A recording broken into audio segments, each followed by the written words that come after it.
हरे कृष्णा। आप सभी को पौष पूर्णिमा की हार्दिक शुभकामनाएं। पूर्णिमा तिथि का हमारे सनातन धर्म में बहुत महत्व है। पूर्णिमा तिथि पर पवित्र नदी में स्नान करने के बाद विधि विधान से भगवान विष्णु, माता लक्ष्मी जी और अपने आराध्य देवी देवताओं का पूजन करके व्रत की कथा का श्रवण करने से कई जन्मों के पाप ताप नष्ट हो जाते हैं और सभी मनोकामनाओं की पूर्ति होती है। तो आज हम सभी अपनी अपनी मनोकामना पूर्ति के लिए और भगवान के आशीर्वाद की कामना करते हुए आज की इस दिव्य कथा का श्रवण करने वाले हैं। आप सभी अपने मन को एकाग्र करके पूर्ण श्रद्धा और भक्ति के साथ पौष पूर्णिमा व्रत की कथा को पूरा अवश्य सुनिएगा। एक बार एक ब्राह्मण देवता थे। वो रोज पीपल पर जल चढ़ाते थे, पूर्णिमा का उपवास रखते थे। जब भी वे पीपल में जल चढ़ाते तो पीपल में से एक लड़की की आवाज आती, कहती, पिताजी मैं तुम्हारे साथ चलूंगी। ये सुनकर ब्राह्मण देवता सूखने लगे। तो ब्राह्मणी एक दिन बोली, क्यों सूखे जा रहे हो? ब्राह्मण देवता ने कहा, अरे भाग्यवान, मैं जब पीपल में जल चढ़ाता हूं तो वहां से एक लड़की कहती है कि पिताजी मैं तुम्हारे साथ चलूंगी। सुनकर ब्राह्मणी बोली, तो फिर कल ले आना, हमारी तो 6 लड़कियां हैं, वही 7वीं और सही। दूसरे दिन ब्राह्मण देवता उस लड़की को अपने साथ घर लिवा लाए। उस दिन जब वह आटा मांगने गए तो उन्हें थैला भर भर कर आटा मिला। लाकर आटे से भरा थैला ब्राह्मणी को दे दिया। तो ब्राह्मणी आटा छानने लगी। तो वह लड़की बोली, माँ मैं छानूंगी आटा। ब्राह्मणी बोली, ना बेटी, पवनी बेटी धोली धोली हो जाएगी, तू न छान आटा। लेकिन लड़की नहीं मानी और उसने आटा छाना तो परात भर गई। फिर ब्राह्मणी खाना बनाने लगी। तब भी वह लड़की बोली, माँ मैं बनाऊंगी। तो माँ बोली, ना बेटा, तेरी उंगली जल जाएगी। लड़की नहीं मानी और बोली, ना, भोजन तो मैं ही बनाऊंगी। अब वह रसोई में गई तो 36 तरह के भोजन बनाए, सबको पेट भर भर कर खिला दिया। और दिन तो भूखे रहते थे, उस दिन सभी ने पेट भर कर खाया। कुछ समय बाद ब्राह्मणी का भाई आया, कहने लगा, जीजी मुझे तो भूख लगी है, रोटी खाऊंगा। सुनकर ब्राह्मणी सूखने लगी कि सबने तो खा लिया, अब कहाँ से खिलाऊंगी। तो वह बेटी बोली, माँ क्या बात है? माँ बोली, तेरा मामा आया है, रोटी खाएगा। सुनकर लड़की रसोई में गई और 36 तरह के फिर भोजन बनाए और लाकर मामा को जिमा दिए। भाई अपनी बहन से कहने लगा, जीजी ऐसा भोजन तो कभी ना खाया जैसा आज खाया है। माँ बोली, तेरी ही पावनी भांजी है, उसी ने बनाया है। मामा पेट भरकर खाकर चला गया। शाम हुई तो वह लड़की बोली, माँ चौका लगा के चौक का दिया जला देना, आज मैं कोठे में सोऊंगी। माँ बोली, ना बेटी, तू डर जाएगी, कोठे में तू मत सो, मैं कोठे में सोऊंगी। लड़की बोली, ना माँ जी, कोठे में तो मैं ही सोऊंगी। और जाकर वह कोठे में सो गई। आधी रात को लड़की उठी और चारों तरफ आग घुमाकर देखने लगी तो चारों तरफ धन ही धन हो गया। फिर वह जाने लगी तो बाहर बूढ़े ब्राह्मण देवता सो रहे थे। लड़की को जाता देखकर बोले, बेटी तू कहाँ चली? तो वह बोली, मैं तो लक्ष्मी माता हूँ, तुम्हारे तो 6 बेटियां हैं, इसलिए तुम्हारी दरिद्रता दूर करने आई थी। ऐसा कहकर वह लड़की तो चली गई। सवेरे उठकर सभी लोग उन्हें ढूंढने लगे, पावनी बेटी कहाँ गई, पावनी बेटी कहाँ गई? तो वह ब्राह्मण देवता बोले, वो तो लक्ष्मी माता थी, तुम्हारे साथ साथ मेरी भी दरिद्रता दूर कर कर गई। जैसे लक्ष्मी माता ने उन ब्राह्मण देवता की दरिद्रता दूर करी, वैसे ही सबकी करना।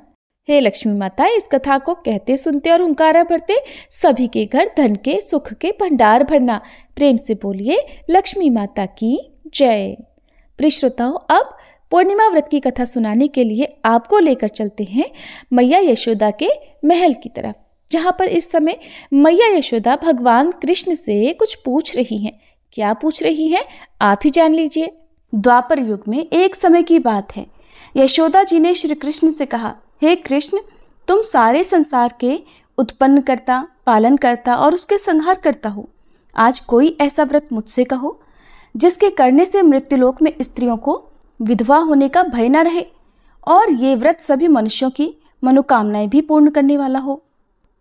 तब श्री कृष्ण कहने लगे, हे माता, आपने अति सुंदर प्रश्न किया है। मैं आपसे ऐसे ही व्रत को विस्तार पूर्वक कहता हूँ। सौभाग्य की प्राप्ति के लिए स्त्रियों को 32 पूर्णमासियों का व्रत करना चाहिए। इस व्रत के करने से स्त्रियों को सौभाग्य संपत्ति मिलती है। ये व्रत अचल सौभाग्य देने वाला और भगवान शिव के प्रति मनुष्य मात्र की भक्ति को बढ़ाने वाला है। तब यशोदा जी कहने लगी, हे कृष्ण, सबसे पहले इस व्रत को मृत्युलोक में किसने किया था? इसके विषय में भी मुझे विस्तार पूर्वक बताओ। तब श्री कृष्ण कहने लगे कि माते, इस भूमंडल पर एक अत्यंत प्रसिद्ध राजा चंद्रहास से पालित अनेक प्रकार के रत्नों से परिपूर्ण कातिका नाम की एक नगरी थी। वहां पर धनेश्वर नाम का एक ब्राह्मण था और उसकी पत्नी अति सुशीला रूपवती थी। दोनों ही उस नगरी में बड़े प्रेम से रहते थे। घर में धन धान्य आदि की कोई कमी नहीं थी, लेकिन उन्हें एक बड़ा दुख था कि उनकी कोई संतान नहीं थी। इस दुख से वह अत्यंत दुखी रहा करते थे। एक समय एक बड़ा तपस्वी योगी उस नगरी में आया।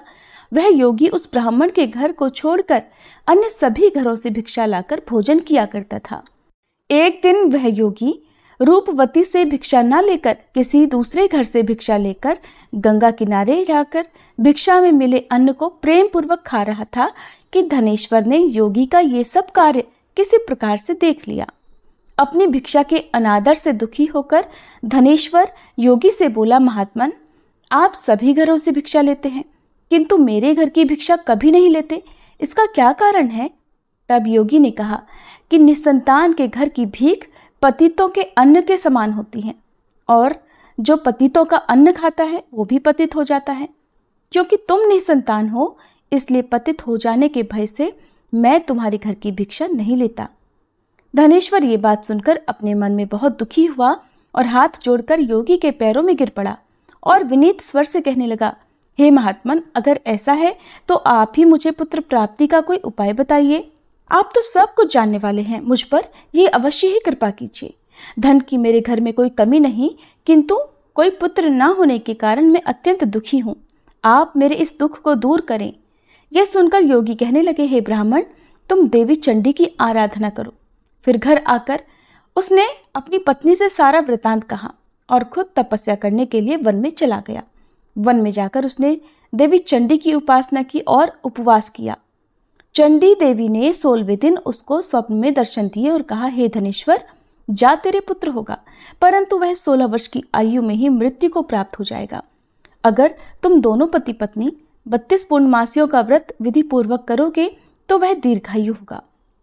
जितनी तुम्हारी सामर्थ्य हो, आटे के उतने दिए बनाकर शिवजी का पूजन करना, किंतु पूर्णमासी को 32 की संख्या पूरी हो जानी चाहिए। प्रातःकाल होने पर इस स्थान के पास ही तुम्हें आम का एक वृक्ष दिखाई देगा। उस पर चढ़कर तुम एक फल तोड़कर जल्दी अपने घर चले जाना और अपनी पत्नी से सारा वृतांत कहना। ऋतु स्नान के बाद वह स्वच्छ होकर श्री शंकर जी का ध्यान करके उस फल को खा लेगी। तब शंकर भगवान की कृपा से उसको गर्भ ठहर जाएगा।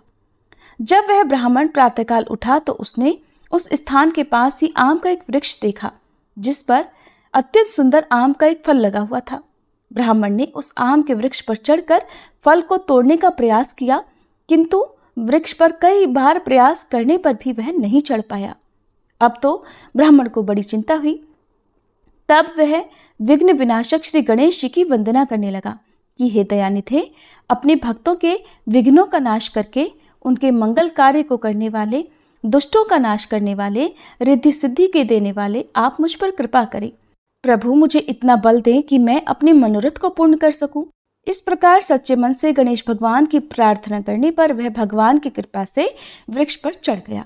वृक्ष पर से फल तोड़कर उसने घर आकर अपनी पत्नी को वह फल लाकर दे दिया और उसकी पत्नी ने अपने पति के कहे अनुसार उस फल को खा लिया और वह गर्भवती हो गई। देवी चंडी की असीम कृपा से उसे एक अत्यंत सुंदर पुत्र हुआ जिसका नाम उन्होंने देवीदास रखा। माता पिता के हर्ष और शोक के साथ वह बालक शुक्ल पक्ष के चंद्रमा की तरह अपने पिता के घर में बढ़ने लगा। देवी की कृपा से वह बालक बहुत ही सुंदर, सुशील और विद्या में बहुत निपुण हो गया। देवी की आज्ञा अनुसार उसकी माता ने 32 पूर्णमासी का व्रत रखना आरंभ कर दिया जिससे उसका पुत्र बड़ी आयु वाला हो जाए। 16वां वर्ष लगते लगते देवीदास के माता पिता को बड़ी चिंता हो गई कि कहीं उनके पुत्र की इस वर्ष मृत्यु न हो जाए। इसलिए उन्होंने अपने मन में विचार किया कि अगर ये दुर्घटना उनके सामने हो गई तो वे कैसे सहन कर सकेंगे। इसलिए उन्होंने देवीदास के मामा को बुलाया और कहा, हमारी इच्छा है कि देवीदास 1 वर्ष तक काशी में जाकर विद्या अध्ययन करे और उसको तुम अकेला कभी नहीं छोड़ना। इसलिए तुम साथ में जाओ और 1 वर्ष के बाद इसको वापस लौटा लाना। सारा प्रबंध करके उसके माता पिता ने काशी जाने के लिए देवीदास को एक घोड़े पर बिठाया और उसके मामा को उसके साथ कर दिया। किंतु बालक के अल्पायु होने की बात बालक को या उसके मामा को नहीं कही। धनेश्वर ने अपनी पत्नी के साथ मिलकर अपने पुत्र की मंगल कामना और दीर्घायु के लिए देवी भगवती की आराधना और पूर्णमासियों का व्रत आरंभ कर दिया। इस प्रकार बराबर 32 पूर्णमासी का व्रत पूरा किया। कुछ समय बीतने के बाद एक दिन वह दोनों मामा और भांजे रास्ते में रात बिताने के लिए किसी ग्राम में ठहरे हुए थे। उस दिन उस गांव में एक ब्राह्मण की अत्यंत सुंदरी, सुशीला, विदुषी और गुणवती कन्या का विवाह होने वाला था। जिस धर्मशाला के अंदर वर और उसकी बारात ठहरी हुई थी, उसी धर्मशाला में देवीदास और उसके मामा भी ठहरे हुए थे। संयोगवश कन्या को तेल आदि चढ़ाकर मंडप आदि का कर्म किया गया तो लग्न के समय वर को धनुर्वात हो गया। वह हिलने डुलने और चलने में बिल्कुल असमर्थ हो गया। तब वर के पिता ने अपने परिवारजनों से परामर्श करके निश्चय किया कि ये देवीदास मेरे पुत्र जैसा ही सुंदर है, मैं इसके साथ ही लगन करा दूं और बाद में विवाह के सभी कार्य मेरे पुत्र के साथ हो जाएंगे। ऐसा सोचकर देवीदास के मामा से जाकर वह बोला कि तुम थोड़ी देर के लिए अपने भांजे को हमें दे दो, जिससे विवाह के लग्न का सारा कार्य सुचारू रूप से हो सके। तब उसका मामा कहने लगा कि जो कुछ भी मधुपर्क आदि कन्यादान के समय वर को मिले वो सब हमें दे दिया जाए तो मेरा भांजा इस बारात का दुल्हा बन जाएगा। ये बात वर के पिता ने स्वीकार कर ली और तब मामा ने अपना भांजा वर बनने को भेज दिया और उसके साथ विवाह के सभी कार्य रात में विधिपूर्वक संपन्न हो गए। पत्नी के साथ वह भोजन नहीं कर सका। दुखी मन से वह सोचने लगा कि न जाने ये कैसी स्त्री होगी। वह एकांत में इसी सोच में पड़ा हुआ था कि उसकी आंखों में आंसू भी आ गए। तब उसकी पत्नी ने पूछा कि क्या बात है, आप इतने उदासीन और दुखी क्यों हो रहे हैं। तब उसने वो सारी बातें जो वर के पिता और उसके मामा में हुई थी वधू को बता दी। तब वह वधू कहने लगी कि यह ब्रह्म विवाह के विपरीत कैसे हो सकता है। देव, ब्राह्मण और अग्नि के सामने मैंने आपको ही अपना पति बनाया है, इसलिए आप ही मेरे पति हैं। मैं आपकी ही पत्नी रहूंगी, किसी अन्य की बिल्कुल नहीं। तब देवीदास ने कहा कि ऐसा मत करो, क्योंकि मेरी आयु बहुत थोड़ी है। मेरे मरने के बाद तुम्हारी क्या गति होगी, इस बात को अच्छी तरह सोच लो। परंतु वह वधू दृढ़ विचार वाली थी। बोली कि जो आपकी गति होगी वही मेरी भी होगी। हे स्वामी, आप उठिए और भोजन कीजिए, आप निश्चय ही भूखे होंगे। तब देवीदास और उसकी पत्नी ने मिलकर भोजन किया और रात में वे सो गए। प्रातःकाल देवीदास ने अपनी पत्नी को 3 नगों से जड़ी हुई एक अंगूठी और एक रुमाल दिया और बोला, प्रिय, इसे संकेत समझकर रखो और शांत हो जाओ। मेरा स्मरण और जीवन जानने के लिए एक पुष्प वाटिका बना लो, उसमें सुगंधी वाली एक नव मल्लिका लगा लो। उसको हर दिन जल से सींचना और आनंद के साथ खेल कूदना और उत्सव मनाना। जिस समय और जिस दिन मेरी मृत्यु का होगा ये फूल सूख जाएंगे और जब ये फिर से हरे भरे हो जाएं तो समझ लेना कि मैं जीवित हूँ। ये बात निश्चय करके समझ लेना और इसमें कोई संशय मत करना। ऐसा समझा बुझाकर वह चला गया। प्रातःकाल होते ही वहां पर गाजे बाजे बजने लगे।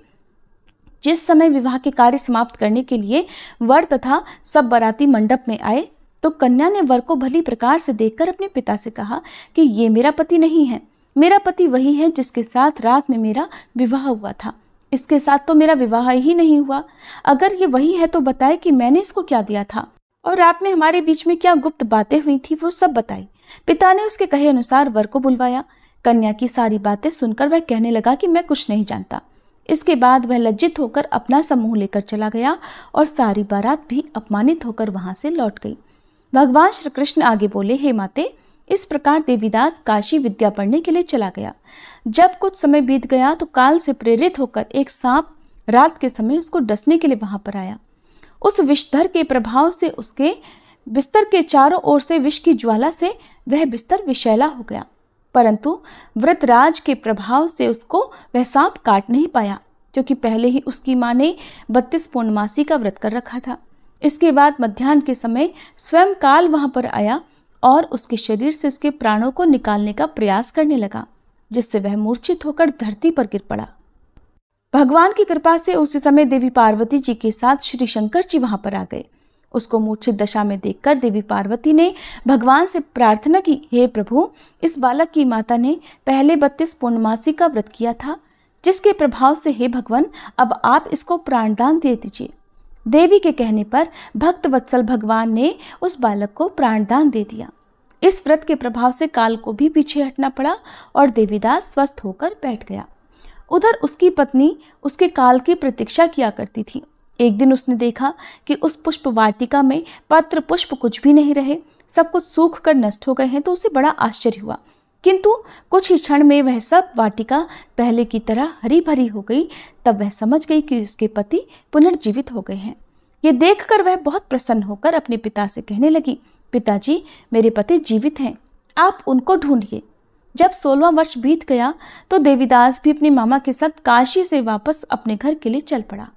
इधर उसके ससुर उसको ढूंढने के लिए घर से जाने ही वाले थे कि वह दोनों मामा भांजा वहीं पर आ गए। उसको आया देखकर उसका ससुर बड़ी प्रसन्नता के साथ उसे अपने घर में ले गया। उस समय नगर के निवासी भी वहां इकट्ठा हो गए और फिर सब ने निश्चय किया कि अवश्य ही इस बालक के साथ इसी कन्या का विवाह हुआ था। उस बालक को जब कन्या ने देखा तो पहचान लिया और कहा कि ये तो वही है जो संकेत करके गए थे। फिर सब कहने लगे कि भला हुआ जो ये आ गया, और तब सब नगरवासियों ने खूब आनंद मनाया।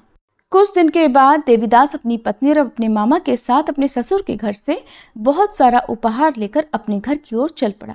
जब वह अपने नगर के निकट गया तो कई लोगों ने उसे देखकर उसके माता पिता को पहले ही जाकर सूचना दे दी कि तुम्हारा पुत्र देवीदास अपनी पत्नी और मामा के साथ आ रहा है। ऐसा सुनकर पहले तो उन्हें विश्वास ही नहीं हुआ, किंतु जब और लोगों ने भी आकर उनकी बात का समर्थन किया तब उन्हें बड़ा आश्चर्य हुआ। इतने में ही देवीदास भी अपने घर पहुंच गया और देवीदास ने अपने माता पिता के चरणों में सिर रखकर प्रणाम किया और उसकी पत्नी ने भी अपने सास ससुर के चरणों को स्पर्श किया। तो माता पिता ने अपने पुत्र और पुत्रवधू को अपने हृदय से लगा लिया और सबकी आंखों से प्रेम के आंसू बहने लगे। अपने पुत्र और पुत्रवधू के आने की खुशी में धनेश्वर ने बड़ा भारी उत्सव किया और ब्राह्मणों को भी बहुत सी दान दक्षिणा देकर प्रसन्न किया। भगवान श्री कृष्ण कहने लगे, माते, इस प्रकार धनेश्वर 32 पूर्णमासियों के व्रत के प्रभाव से पुत्रवान हो गया। जो भी स्त्रियां इस व्रत को करती हैं वे जन्म जन्मांतर में भी वैधव्य का दुख नहीं भोगती और सदैव सौभाग्यवती रहती है। ये मेरा वचन है, इसमें कोई संदेह नहीं। यह व्रत पुत्र पौत्रों को देने वाला तथा संपूर्ण मनोकामनाओं को पूर्ण करने वाला है। 32 पूर्णमासियों के व्रत करने से व्रती की सारी इच्छाएं भगवान की कृपा से पूर्ण हो जाती हैं।